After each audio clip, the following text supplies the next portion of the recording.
Boa noite, pessoal do segundo ano aí. Vamos hoje mais uma aulinha de física para vocês aí resolverem algumas questões que vão ser trabalhadas com vocês. E hoje a gente vai falar um pouquinho da química, né, da física, na verdade, né, que envolve também um pouquinho de química, porque envolve temperatura, mas a gente vai falar hoje sobre dilatação de sólidos, tá? Então, o sólido ele pode dilatar? Pode, é uma coisa bem tranquila, tá? A gente vai dividir a aula em 3 momentos. A gente vai falar sobre a dilatação linear, né?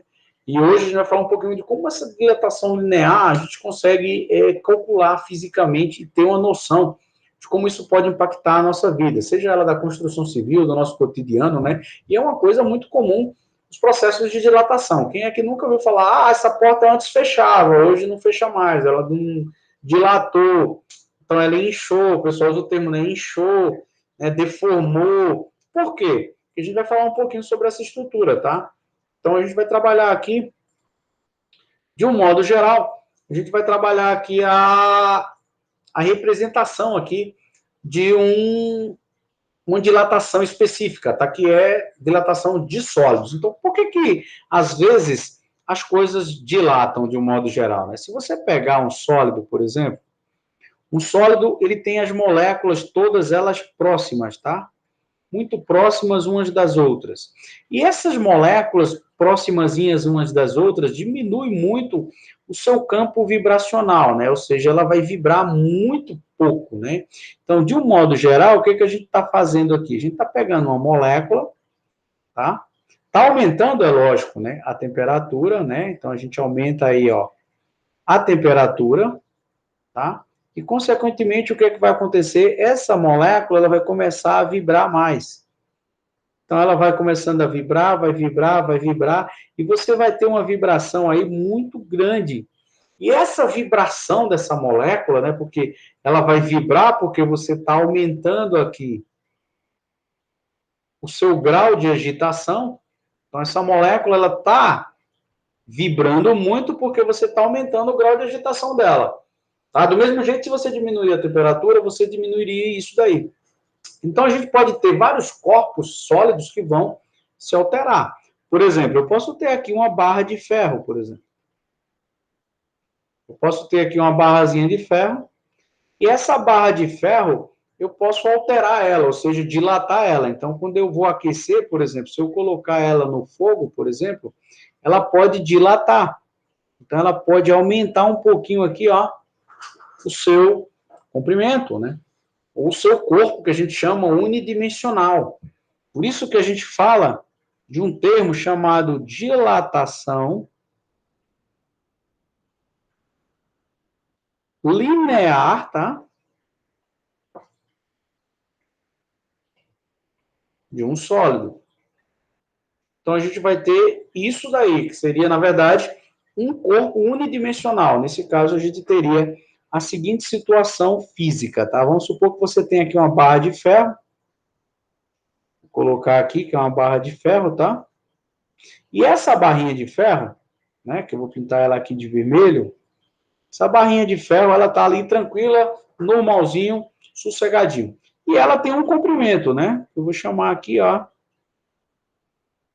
de L0. Ela tem um comprimento inicial. Esse zero significa início, tá? E o L significa comprimento. Tá? Então, a gente tem um comprimentozinho inicial aí. O que vai acontecer?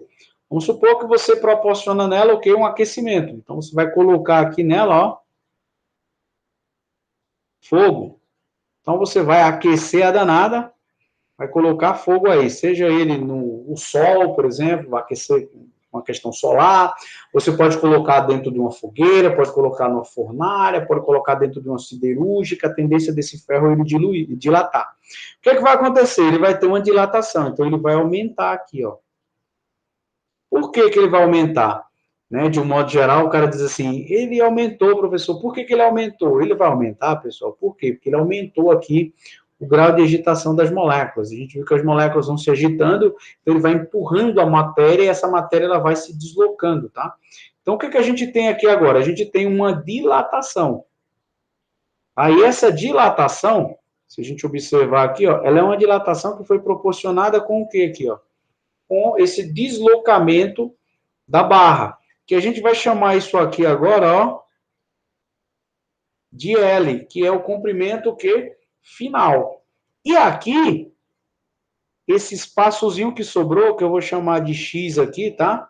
É o que a gente chama de ΔL, ou seja, a variação, nesse caso, que aconteceu, que é a variação do comprimentozinho aí.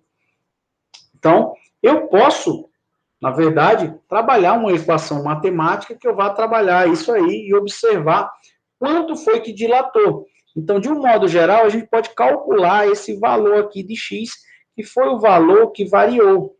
Porque eu sempre tenho aqui o início, né, e vou ter aqui o fim, que é o pós-dilatação. Então, eu posso calcular essa variação? Eu posso calcular essa variação na física? Posso. Que é o que a gente chama de dilatação linear de um sólido. Posso sim calcular.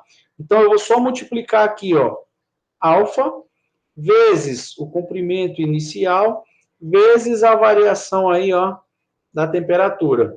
Então, quem seria esses componentes aqui presentes nessa equação matemática? Você vê que a variação aí ela é diretamente proporcional ao coeficiente de dilatação, né? Esse coeficiente depende muito de quem? Da substância química que você está trabalhando. Eu vou dar alguns exemplos relacionados a isso, tá? O L0 é o comprimento inicial da barra, quanto é que a barra tinha. E aqui agora você tem, ó, a variação de temperatura, tá? Então a gente tem aqui, deixa eu só nomear cada grupo desse aí para vocês verem. Aqui a gente tem a variação da temperatura. Aqui a gente tem o comprimento inicial. E aqui a gente tem o coeficiente, tá?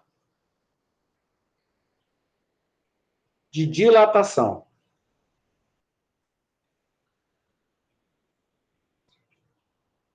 Então, a gente tem aí algumas características, algumas informações que são importantes na hora de você fazer aí o cálculo, tá? Então, se eu quiser saber quem é a variação linear que aconteceu ali naquela barra, né, naquele sólido, né, por isso que chama linear, porque ele é um corpo unidimensional, tá?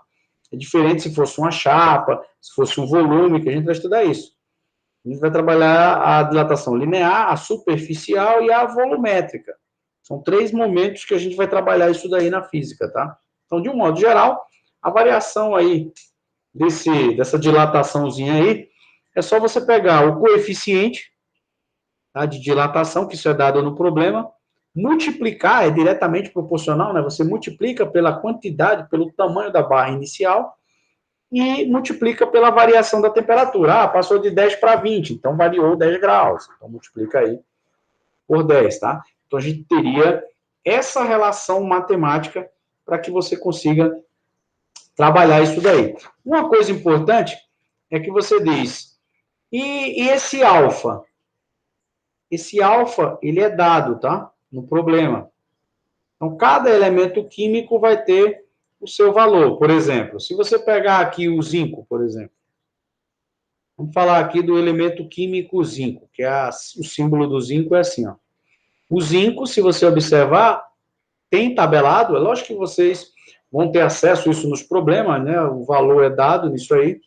No caso do zinco aqui, o alfa corresponde a um valor padronizado, que é 26, ó, vezes 10 a menos 6 aí, metro. Então, a gente tem, ó, um valor padrão para o zinco. Do mesmo jeito, se você quisesse, ó, trabalhar aí, por exemplo, alumínio. Estou trabalhando aí, professor, com alumínio, né, que é o AL. Teria também a mesma informação? Sim. O alumínio, você vai lá na tabelinha, que é dada no problema, e vai calcular qual é esse coeficiente de dilatação linear. Que seria, nesse caso, 24 vezes 10 a menos 6 metros. Então, a gente teria aí, ó, cada substância química tem o seu valor de alfa. Então, isso aqui você não precisa decorar. Isso está no problema, você só é aplicar diretamente isso daí, tá? Certo? Então, uma observação importante que a gente coloca aqui o aluno tem que ter essa noçãozinha, né? É que quanto maior for o valor,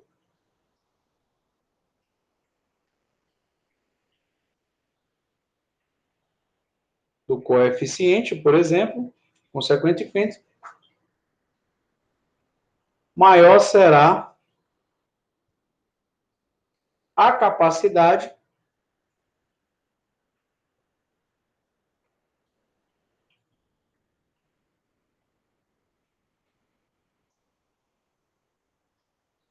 do material se dilatar. Tá? Então, uma coisa importante que vocês têm que observar é isso, né? Então, quem é que vai dizer se o material vai se dilatar ou não? É o tamanho aí dessa substância, tá? Ou seja, o tamanho desse coeficiente, o valor. Então, se você tiver um valor maior ou um valor menor, consequentemente, a gente tem aí uma possibilidade de dilatação muito maior. Então, tem substâncias que dilatam mais, tem substâncias que dilatam menos, né? Então, a gente tem latão, prata, bronze, cobre, ferro, concreto, platina, o vidro pirex, porcelana, tudo dilata, né? Se você pegar, por exemplo, um trilho de um trem, ele tem a estruturazinha, tá? E um trilho nunca é colado um no outro. Ele tem uma estruturazinha, né? Tá aqui aquela parte de madeira do trilho do trem, e ele tem uma junçãozinha aqui, ó. Mas ele tem um espaçozinho aqui entre os dois trilhos. Por quê? Porque isso aqui pode dilatar, tá? Por quê? Porque esquenta durante o dia. Então, já é previsto esse espaçozinho aqui, que é para justamente não acontecer isso aqui, ó, do trilho, por exemplo, subir. Tá aqui o solo, e você ter essa subida do trilho. Por quê? Porque aí, nesse caso, não houve aí um espaço previsto na engenharia para o processo de dilatação. Então, quando a gente estuda física, a gente estuda muito a física para tentar compreender como vai ser projetado as coisas e como você vai poder fazer esse procedimento. Tranquilo? Então, a aula de hoje é sobre dilatação linear. Vou gravar ainda uma de dilatação superficial e volumétrica. Vou ver se eu faço as duas aulas juntos, para que vocês consigam aí compreender bem isso. Então, vou passar uma atividade, quero que vocês respondam e me dê esse feedback, tá? Então, é importante que vocês assistam essa aula, certo? Até a próxima aula.